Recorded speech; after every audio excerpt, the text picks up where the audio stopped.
Bueno, creo que eso que dijo mi señora, que me retiré por viejo, me parece que estuvo un poquito de más, ¿no es cierto? Porque yo los otros días me comparaba con el Néstor. El Nesti es, ¿no? Néstor. Yo no creo que haya mucha diferencia entre él y yo. Él es un poquito más alto, pero después nos vemos lozanos totalmente, re jóvenes, ¿no? Entonces me parece que estuvo un poquito de más.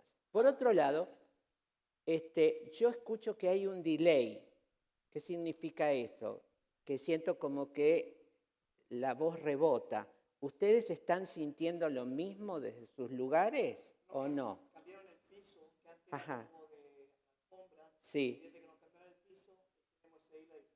Lo vamos a... ¿Pero es mi problema o es el problema de la audiencia? No, es el problema. Nosotros te escuchamos bien. Ah, perfecto. Bueno, eso es lo que me quería asegurar, que ustedes están escuchando bien. Porque si no, tal vez es conveniente que yo baje y eso hace más... No, está bien, perfecto. Bueno, es un gusto, hermano, poder estar con ustedes acá. Conocí un grupo de hombres que, sinceramente, yo los estuve observando todo el tiempo, una alegría verles, una alegría tremenda. Veo el pastor pone su impronta en este lugar, ha hecho el trabajo y los hombres responden al trabajo que él ha hecho, ¿no es cierto? Y me gusta muchísimo, muchísimo, o sea, disfruté mucho este día. Por supuesto, tenía muchos interrogantes, ¿no? Hacía muchos años que no salía de la iglesia y al grupo no lo conocía, entonces tenía muchos interrogantes de cómo iba a ser esto. Es una de las características de los buenos maestros que tienen que conocer a los alumnos. Si uno quiere enseñar, tiene que conocer a los alumnos. Y yo no les conocía. Entonces venía con muchos interrogantes. Se recomendó de que los hombres trajeran su bolsa de dormir, ¿no es cierto? Y yo dije, chao, andás a ver dónde me van a poner a dormir. Y les puedo asegurar un lugar hermosísimo, unas comodidades muy, pero muy buenas, muy lindo tiempo, pasamos muy cómodos, muy bien atendidos y disfrutamos todos. Bueno, y ahí hice mi exposición, pero antes de hacer mi exposición en esta mañana, cantamos Celebraré de su gracia. Celebraré su gracia todos los días, ¿no es cierto? Y me gustó justamente eso, porque en este tiempo, junto con mi esposa es una editora cristiana, ¿no es cierto? Entonces, recibe libros para ser editados, impresos y después para que lleguen a las personas. Y en esta oportunidad, su último libro lleva por título Lleno de gracia. Lleno de gracia. Interesantísimo. Muy, pero muy interesante el libro. Cortito, fácil de leer. Algunos me dijeron, lo empecé a leer, no pude parar y casi en un día lo terminé. Cosa que es difícil, ¿no es cierto? En mi caso personal, leo los primeros 3, 4 capítulos y después me voy a la conclusión para amortiguar la conciencia, ¿no es cierto? Pero es interesante, ¿no es cierto?, que es un libro corto, ameno, lleno de gracia, aprender de la gracia de Dios. Si algunos están interesados, después hablan con Viviana. Y justamente es el autor, es un autor argentino, Pedro Fuente, que yo conocí muchos años atrás, cuando visité un hogar de niños, prácticamente en la selva lo tenía, ¿no? Y fui cautivado por el carácter cristiano de ese hermano de Dios. Y hoy él escribe varios libros y este es uno de ellos, Lleno de gracia.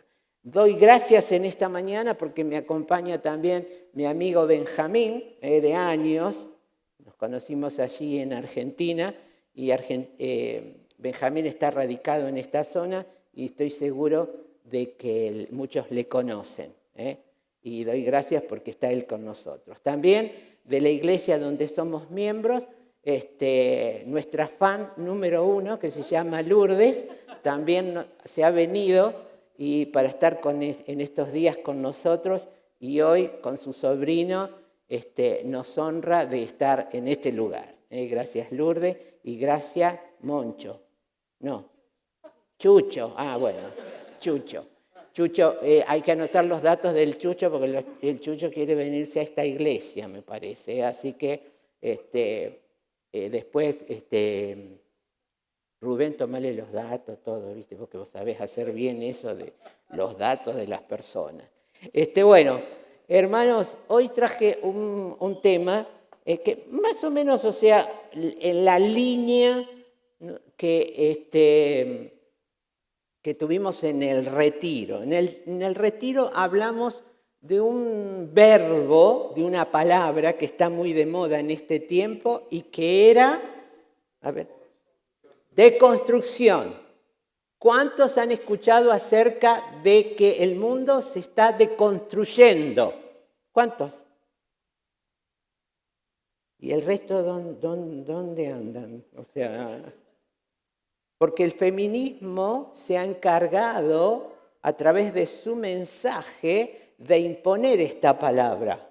Vamos a deconstruir. ¿Qué quieren ellas, deconstruir? La imagen del hombre. Quieren llegar hasta los escombros, más o menos, ¿no es cierto? Y se dieron cuenta que lo están logrando. La figura del hombre se va perdiendo. Los otros días, unos amigos de mi hijo vinieron con sus uñas pintadas de color lila. ¿No es cierto? Es un muchacho, le gustan las chicas, o sea, es un muchacho. Muchacho. ¿Cómo era Raúl? No de los otros, como dijiste los otros días, no de los otros, ¿no? Y sus uñitas estaban maquilladitas y las uñas de los pies también, interesante. Y así otras tantas cosas, ¿no es cierto? Cuando los últimos desfiles de moda para los hombres, la mayoría de sus trajes son todos con falda y cosas de vestimenta de mujer, ¿no? Todo eso lo está logrando el feminismo, deconstruyendo. Y nosotros aprendimos de esa palabra, nos preguntamos si eso podía ser algo bíblico o no. Y encontramos que nuestro Señor Jesús hizo deconstrucción.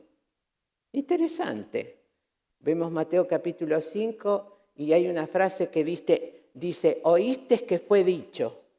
Él les dice, ¿no es cierto? Cuando está dando su discurso, un discurso sumamente importante, capítulo 5 de Mateo, oíste que fue dicho, pero yo digo, ¿no? Y agregaba cosas mejores. No lo mismo, no es igual a lo que las mujeres intentan hacer o dicen que están haciendo, ¿no es cierto? Él iba a la base bíblica.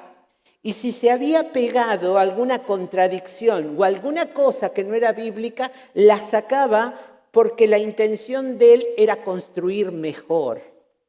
Construir mejor. Después vemos el Evangelio de Juan, ¿no es cierto? Y ya vemos a partir del capítulo 2, ¿no es cierto? Que él empieza a hacer un trabajo de deconstrucción. ¿Se acuerdan cuando le manda, ¿no es cierto?, de que derriben el templo? ¡El templo! ¿Saben lo que significaba el templo para los judíos? Derribar el templo. Y ahí estuvimos analizando la situación. Estuvimos analizando eso, ¿no? De cómo es necesario ir a las bases y preguntarnos, ¿esto es bíblico o esto se pegó durante tantos años? ¿No es cierto? ¿Cuántas cosas se pegaron? Y yo les decía a los hombres, no es que tal vez vino un falso profeta, un maestro engañador, se metió en tu congregación y lo enseñó. No.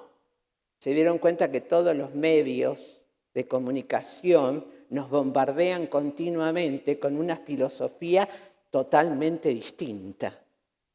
Y vivimos plagados de esa forma de pensar.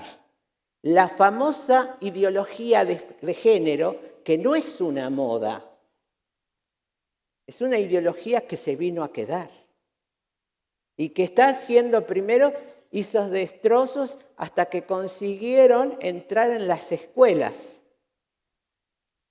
en los organismos de gobierno, y hoy se quiere meter en la iglesia.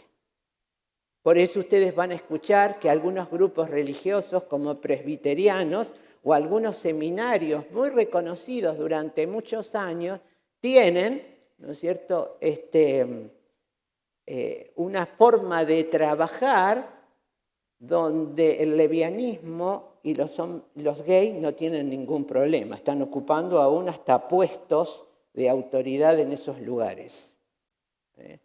Son iglesias inclusivas, los grupos inclusivos, donde entra un gay, no le vamos a hacer problema porque es gay, pero no vamos a estar de acuerdo con su forma de vida y le vamos a ir enseñando lo que Dios dice, ¿no es cierto?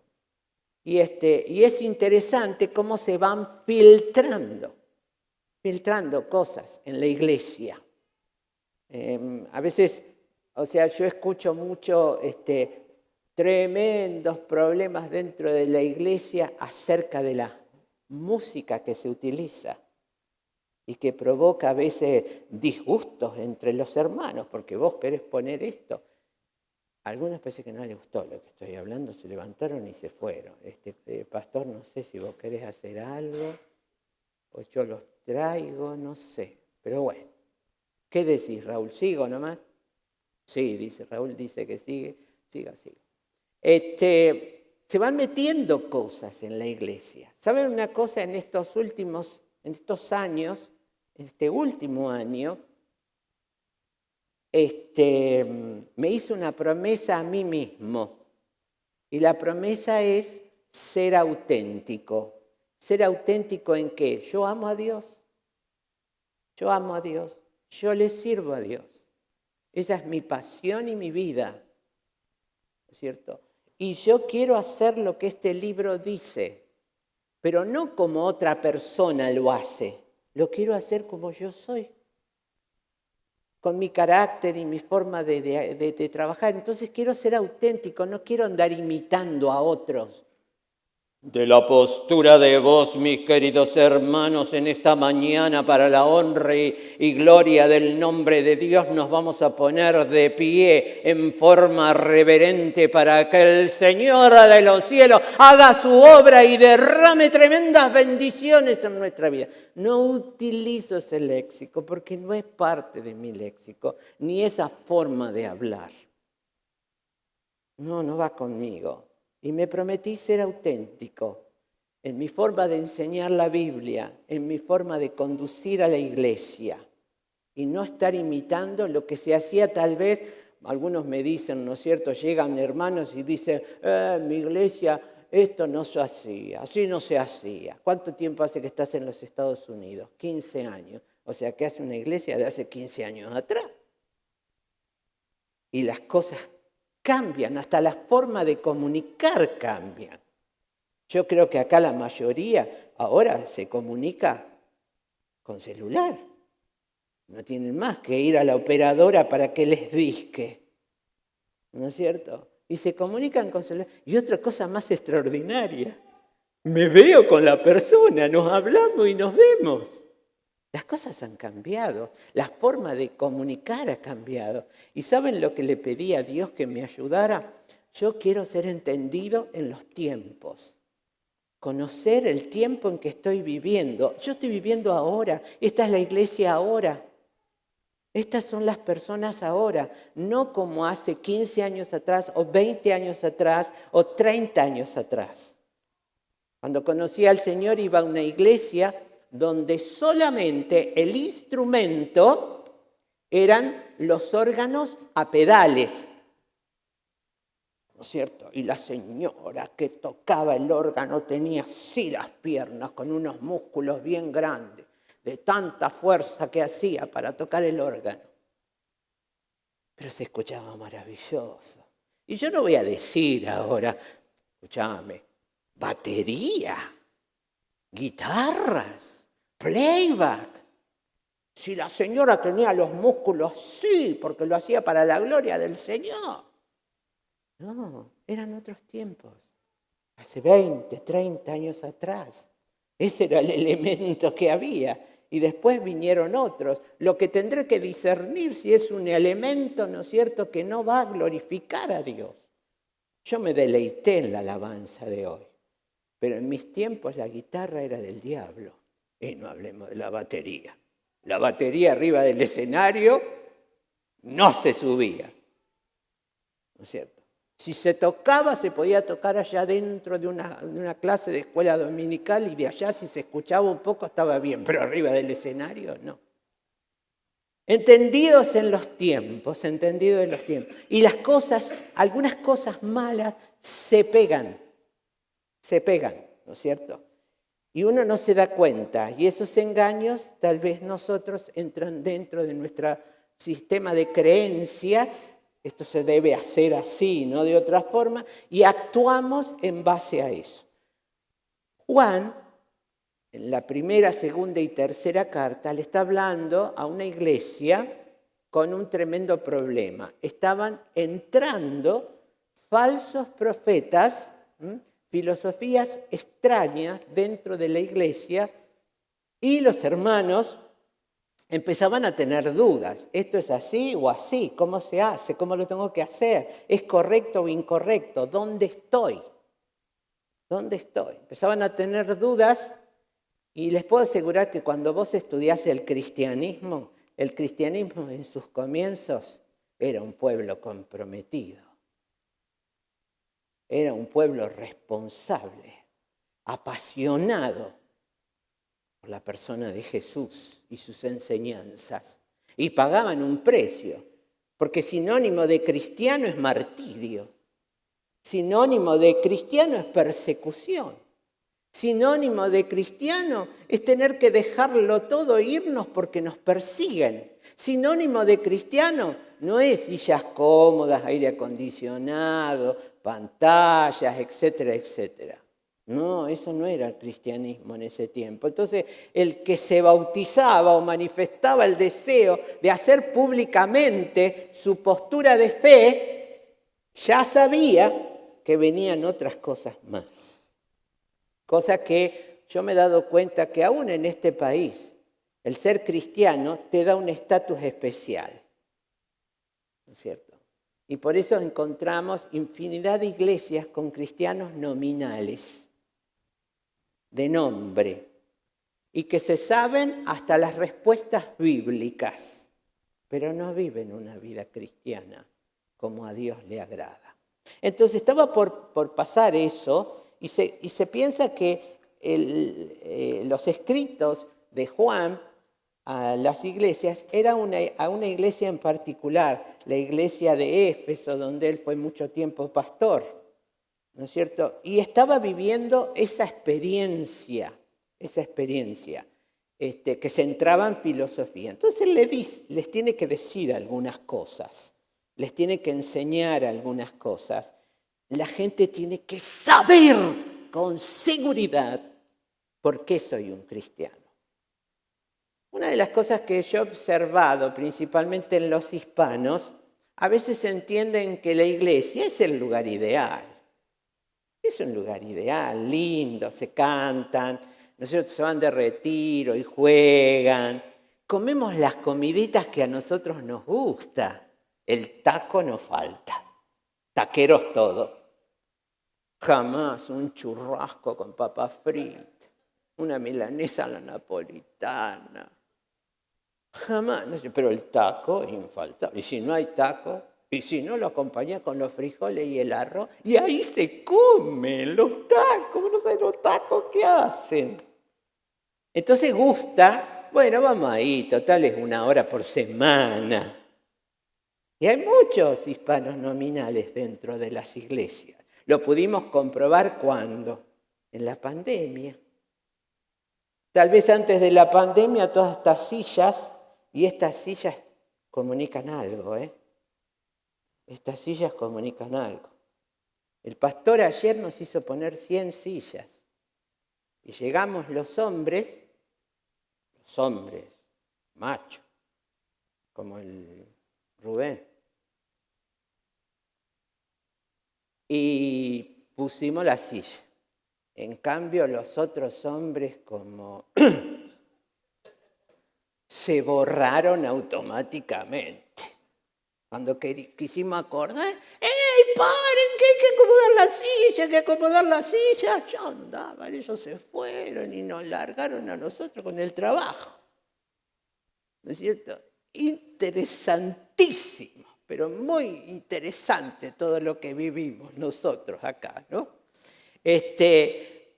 Pero el pastor preparó para 100 comensales y hoy hay sillas vacías. Esa silla vacía me habla. Esa silla vacía tiene un sermón para mí y tiene un sermón para el pastor y tiene un sermón para los hermanos. Bueno, creo que ahí me extravié. Me fui. La carta entonces está dirigida para una iglesia que ante la entrada de filosofías raras y biologías raras se van, dejan la iglesia. Entonces hay que hacer algo, hay que enseñarles, ¿no es cierto? Y ahí vamos a arribar entonces a la primera carta de Juan, y el capítulo 2, perdón. Tal vez no tienen sus Biblias hoy, pero en la pantalla está apareciendo, ¿no es cierto? Primera de Juan, y vamos a ir justamente al capítulo 2, Vamos a leer 2 del 3 al 11. 2 del 3 al 11. Entonces, dice así la palabra de Dios, dice así: y en esto sabemos que nosotros le conocemos, si guardamos sus mandamientos. El que dice, yo le conozco y no guarda sus mandamientos, miren cómo lo dice. El tal es mentiroso. El tal es mentiroso, ¿cierto? Entonces dice, el tal es mentiroso y la verdad no está en él. Pero el que guarda su palabra, en este verdaderamente el amor de Dios se ha perfeccionado. Por esto sabemos que estamos en él. El que dice que permanece en él debe andar como él anduvo. Hermanos, no os escribo mandamiento nuevo, sino el mandamiento antiguo que habéis tenido desde el principio. Este mandamiento antiguo es la palabra que habéis oído desde el principio. Sin embargo, os escribo un mandamiento nuevo que es verdadero en él y en vosotros. Porque las tinieblas van pasando y la luz verdadera alumbra. Y el que dice que está en la luz, ¡wow!, y aborrece a su hermano, está todavía en tinieblas. El que ama a su hermano permanece en la luz y en él no hay tropiezo. Pero el que aborrece a su hermano está en tinieblas y anda en tinieblas y no sabe a dónde va, porque las tinieblas le han cegado los ojos. Ahora, tiene que escribirles. Y ¿saben una cosa? Podemos pasar a la otra diapositiva. No sé quién está allá arriba, no lo veo. Y ahí está. Lo que vamos a aprender en esta mañana es que la teología importa y la doctrina importa. No vengo a la iglesia porque comen los tacos. Y no falta nunca el arroz y los frijoles. Vengo a la iglesia porque acá me van a enseñar teología. Y la teología importa. Y la doctrina también. Una de las cosas que a veces descubro es que yo les pregunto a los hermanos, ¿cuáles son los principios de fe de tu iglesia? ¿Entienden lo que es un principio de fe, no? Tengo fe porque la Biblia dice esto, porque la Biblia enseña esto, porque la Biblia enseña esto y la Biblia enseña esto. Por eso estoy en esta iglesia, porque tienen buena teología, porque tienen buena doctrina. No tienen tal vez tacos, ni frijoles, pero tienen buena doctrina. Entonces, ¿importa la doctrina? Me abordó los otros días una señora en la iglesia y me dijo, ¿y usted qué cree? A ver, un poquito más concreto. Dice, porque, mire, yo me doy cuenta que enseñan, pero a mí me gusta sentir las cosas, me gusta experimentar las cosas. Y si yo no las siento y si yo no las experimento, no me interesa. ¿Cierto? Entonces le dije yo, mira, a mí me gusta saber las cosas. Y no solamente un estado emocional que viene del corazón, sino que también viene de la mente. Porque si le voy a adorar a Dios, le voy a adorar con todo mi corazón, pero también con toda mi mente. Entonces, no es solamente el sentimiento. Y se habrán dado cuenta en cuanto a los sentimientos. Hoy tal vez sienten una cosa y mañana no. Hoy tal vez se sienten extasiados, se sienten desafiados y animados y tal vez hacen un compromiso que al otro día no lo llevan adelante.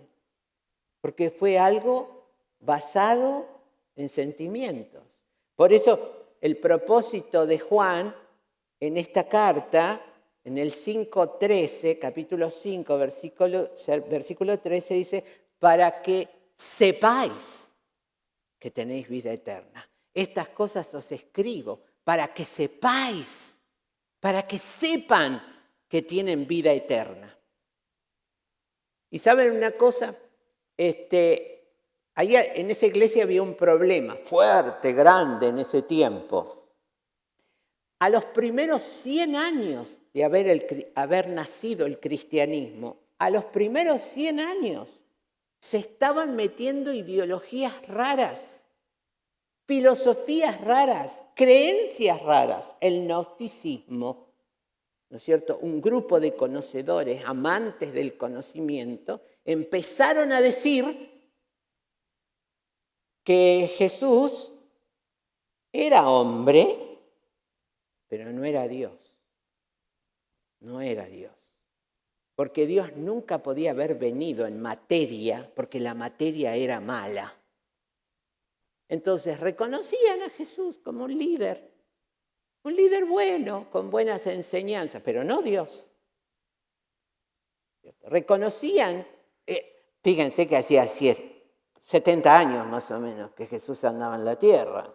O sea que había habido mucha gente que todavía tenía el recuerdo de haberlo visto a Jesús. No podían decir, no existió un hombre llamado Jesús. Era un hombre, pero no era Dios. ¿Entienden?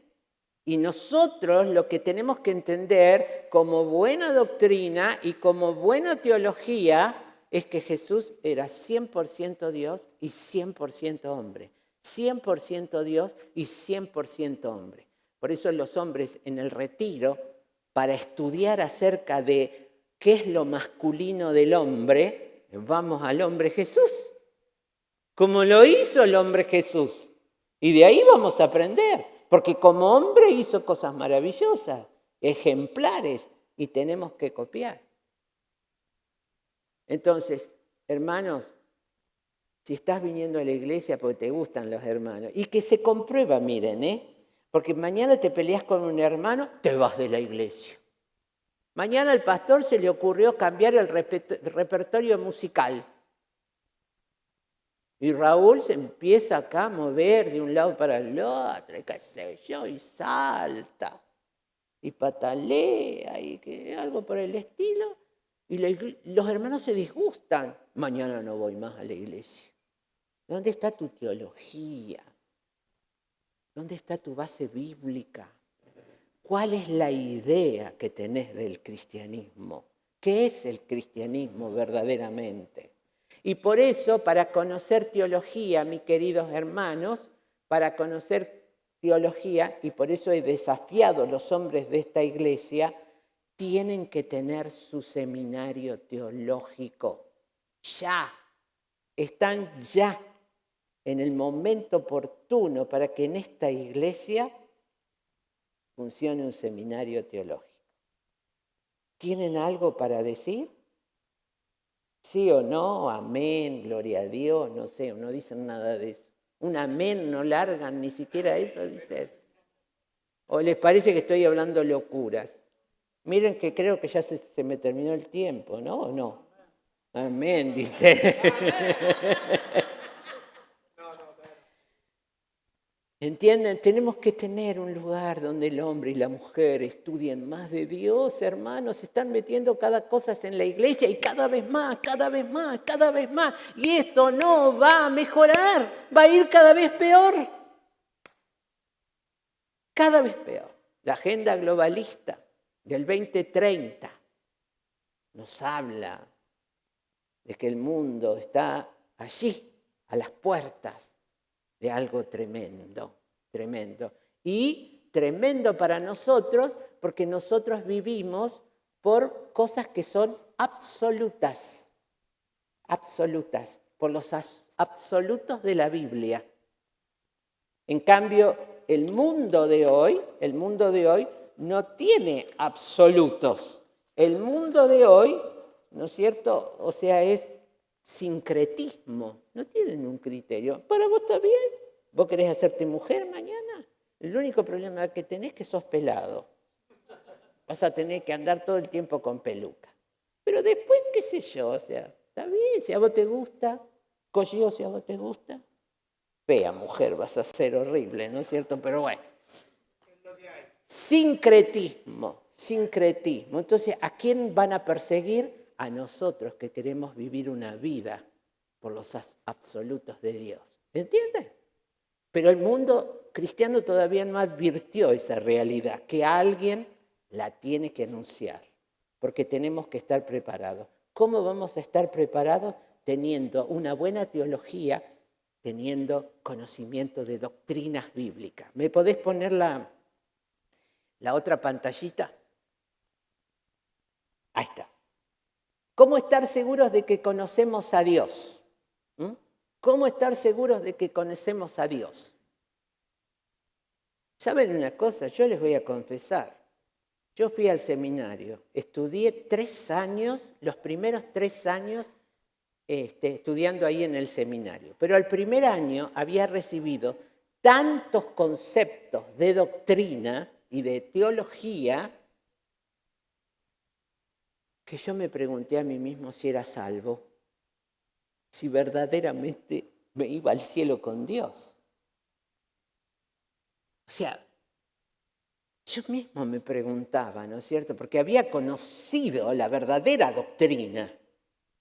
Porque es lógico, ¿viste? Cuando aceptás a Cristo como tu Salvador, ¿no es cierto? ¡Ay, qué lindo!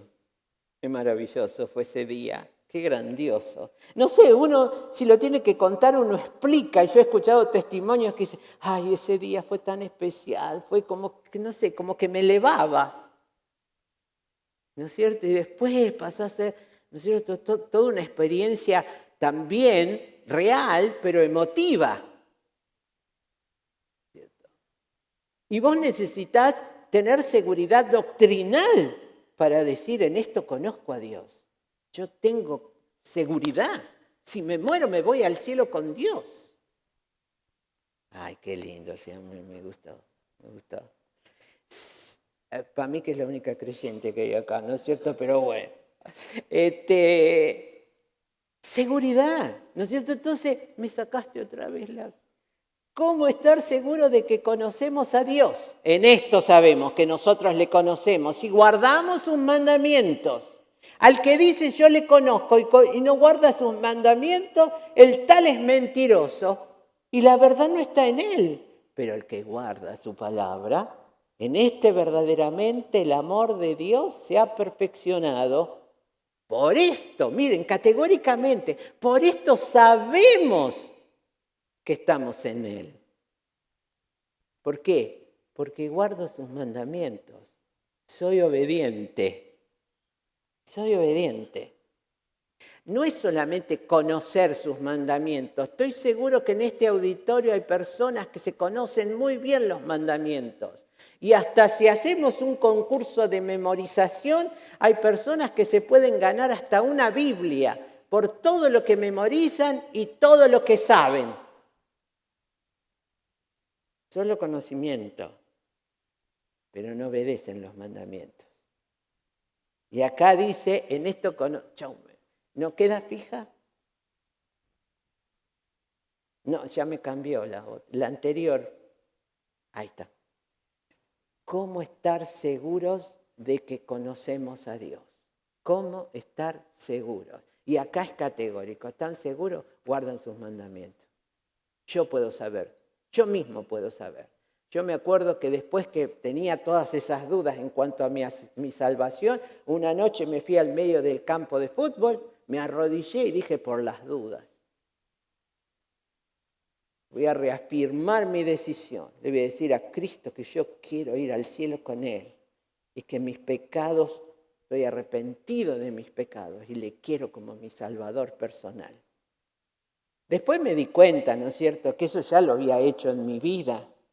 Pero la doctrina, el conocimiento de la doctrina, ahora lo sabía con propiedad.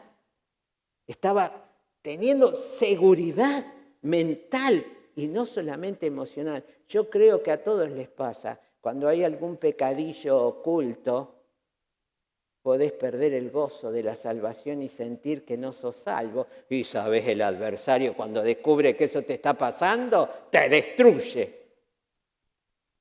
Dice, este me conviene, a este le robo, lo mato, lo destruyo. ¿Cierto? Entonces, qué importante es conocer la doctrina, saber la teología. Vamos a la otra placa. ¿Cómo estar seguros de que permanecemos en Dios? ¿Cómo estar seguros de que permanecemos en Dios? El que dice que permanece en Él, debe andar como Él anduvo, un caminar que muestra. Ese caminar que muestra me hace acordar, ¿no es cierto?, que una vez fuimos a buscar a un hermano, un diácono de la iglesia, a un lugar, porque lo necesitamos y entonces nos dijeron, debe estar trabajando en el parque donde él trabaja. Llegamos al lugar y preguntamos por él, ¿dónde estaba? Dijimos, es fulano. ¡Ah, el diablo! Lo conocían como el diablo, ahí sería, no por buenito, ¿no es cierto? El diácono de la iglesia. El que dice que permanece en él debe andar como él anduvo. Una de las cosas maravillosas que yo puedo ver en el andar de Jesús, qué interés por los humanos. Siempre con gente, en todo momento. Y algunas veces dice, me voy a agarrar la barca, me voy a ir al otro lado para que todos estos no me sigan. Al otro día, ahí estaban todos esperando que él hablara y que estuviera con él y multitudes le seguían. Y ahí tenía un tiempo para ellos, hablar con ellos y demás, ¿no es cierto? Debe andar como él anduvo. Interesado en las personas. ¿Vieron que se escuchan cosas terribles de lo que está haciendo ahora la juventud y los lugares donde los jóvenes van y se autodestruyen, se arruinan sus vidas? Y contamos, ¿no es cierto?, las cosas y nos parecen, uy, por favor, qué tremendo lo que el joven y la sociedad de hoy vive. Y yo digo, eso pasa porque la sal dejó de salar. Nosotros somos la sal del mundo, dice Dios, la luz del mundo, y dejamos de salar. Por eso la corrupción aumenta cada vez más. ¿Es por nuestra culpa? Sí. Bueno, nosotros queremos la vida cómoda, ¿viste? Si vos vas a tu casa con toda seguridad, más o menos, ves que hay como 3 o 4 televisores. Y vos me vas a decir a mí, pero yo no miro. ¿Qué no vas a mirar? Te mirás todas las series de Netflix. Te las conoces todas. de hora y media o de 38 minutos, pero te las conoces todas. Y si no la puedo mirar en la cocina, la miro en el living. Y si no la miro en el living, la miro en el dormitorio. Y hasta en el baño tienen, para no perderse nada. Debe andar como él anduvo, pero gastando tiempo entrevistando personas o ayudando a personas a que conozcan a Cristo. No. Me pasa algo, ¿no es cierto?, siempre en las iglesias, y no es para menospreciar ni para ofenderlos ni nada, pero yo les pregunto uno por uno a los hermanos, ¿cómo se llama tu discípulo? ¿Tú qué? Tu discípulo. ¿O cuántos discípulos tenés? ¿O cuántos discípulos has tenido? Y tengo como 15 años de ser creyente, pero no tengo ni uno. O tengo uno que lo veo, lo saludo, la señora de enfrente que la saludo y le pregunto todos los días cómo está o qué sé yo. Discípulo digo, porque ¿qué es lo que el Señor nos dejó para hacer?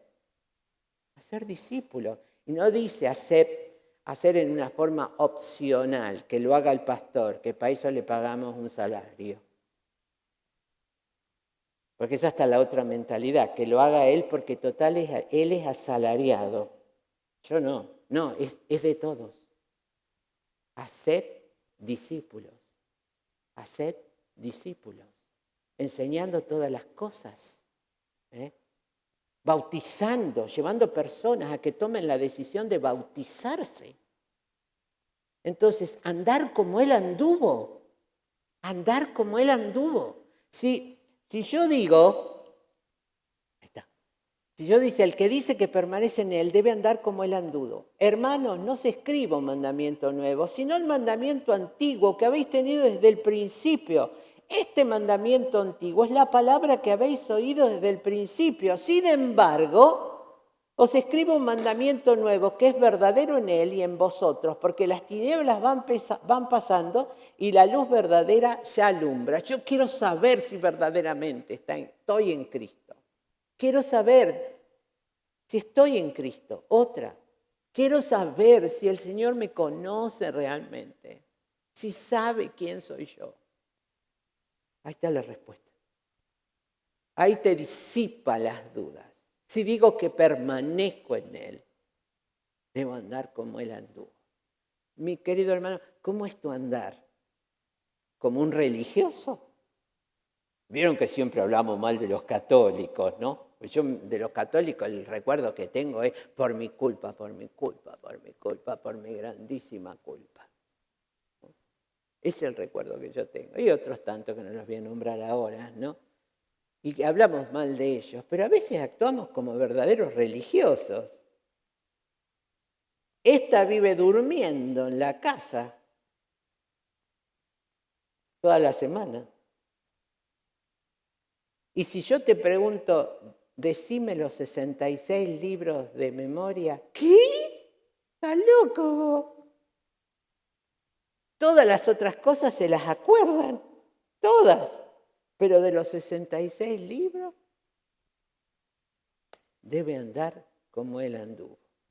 Cuando Cristo fue tentado, una de las cosas más maravillosas que podemos ver, el conocimiento que tenía de las Escrituras.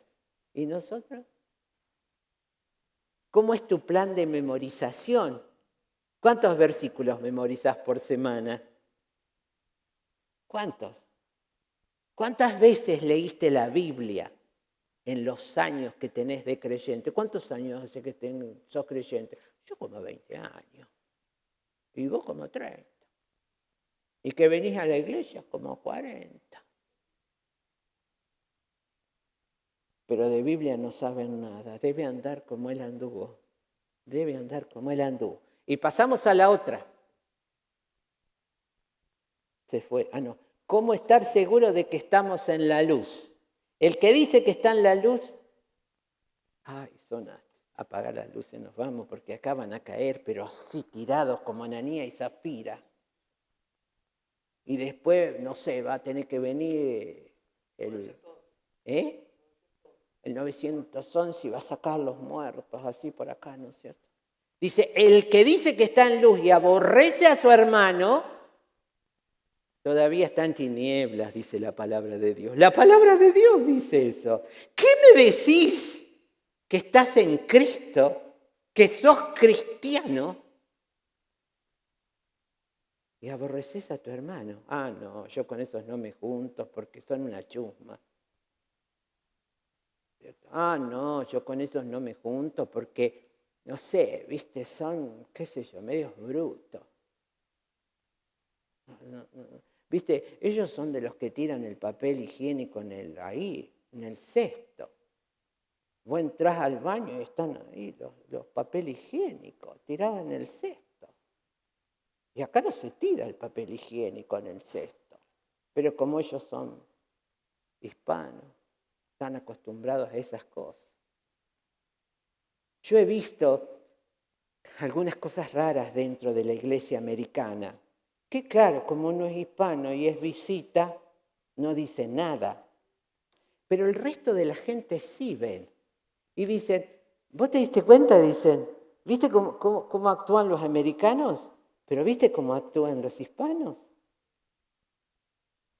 ¿Viste el salón nuevo que le pusieron a los americanos? 5 millones se gastaron en la restauración. ¿Y dónde están los hispanos? Allá arriba, en un cuartito que le dimos.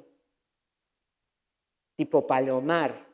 No sé si ustedes conocen los palomares allá arriba, ¿no es cierto? El palomar es de los hispanos. El que dice que permanece en él y aborrece a su hermano. Me acuerdo que muchas veces con Viviana llegamos a la iglesia y el tarro de la basura de la iglesia americana estaba en la puerta de la iglesia, donde nosotros teníamos que subir al cuartito de arriba, al palomar, nuestro palomar, ¿no es cierto? Y estaba ahí. Después, una diferencia. Preguntarle al pastor americano cuánto cobra. Preguntarle al pastor hispano con cuánto dinero se la tiene que arreglar para él y su familia. Interesante, ¿no es cierto? El que dice que está en luz, y no es para poner una grieta entre americanos e hispanos, porque tenemos que estar contentos, ¿no es cierto?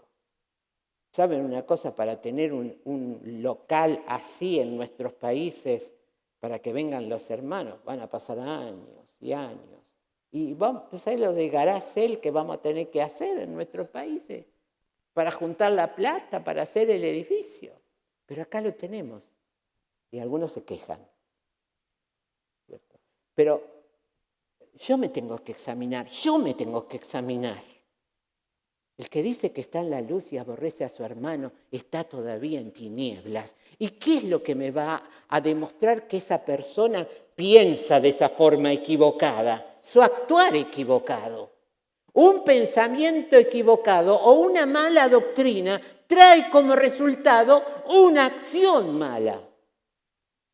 ¿Sabes que cada uno de nosotros somos el resultado de lo que nosotros pensamos? ¿Cómo se trasluce realmente que sos un verdadero cristiano? ¿Por lo que decís? No, por lo que haces. Por lo que haces. Porque tu accionar diario y cotidiano es resultado y fruto de lo que vos creés y pensás. Por eso tengo que conocer la buena doctrina. Por eso tengo que tener conocimiento de teología para llegar a ser un buen cristiano. El que ama a su hermano permanece en la luz y en él no hay tropiezo.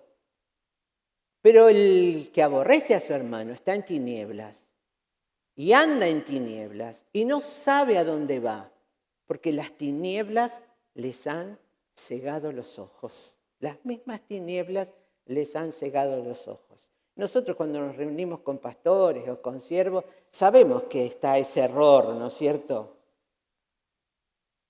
Y yo digo, ¿pero y no se dan cuenta? No, no se dan cuenta porque no cambian. No cambian, ¿no es cierto? Y nosotros tal vez como somos hispanos nos tenemos que callar la boca. Pero la Biblia dice otra cosa, por eso qué maravilloso es el libro. Por eso siempre decimos, no es un libro escrito por hombres, porque si hubiese sido un libro escrito por hombres, no diría esas cosas. ¿No es cierto? No diría que somos sucios pecadores.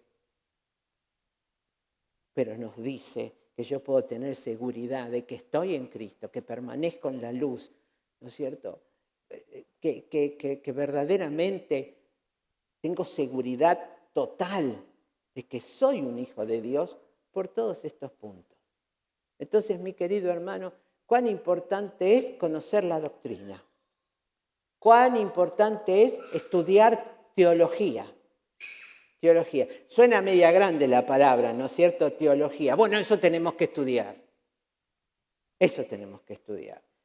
Yo me he dado cuenta, en nuestros países, pobres como son, pero mi esposa y yo, mi hermano Benchi, Collío, que es de Chile, pobrecito,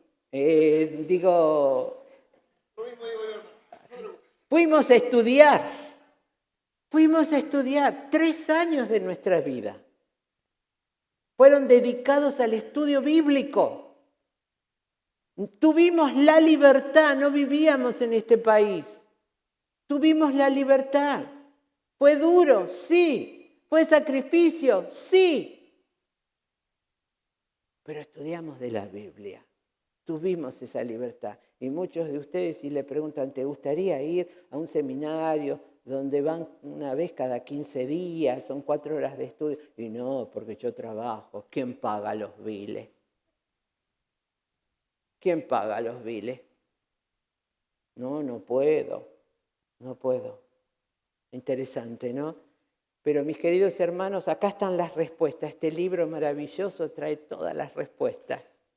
Y más que nunca en este momento necesitamos estar seguros en lo que creemos y pensamos. ¿Cuál es nuestra teología? Porque van a venir tiempos difíciles. Y si vienen tiempos difíciles y no sabés bien, van a desaparecer, se van a ir detrás de otras cosas.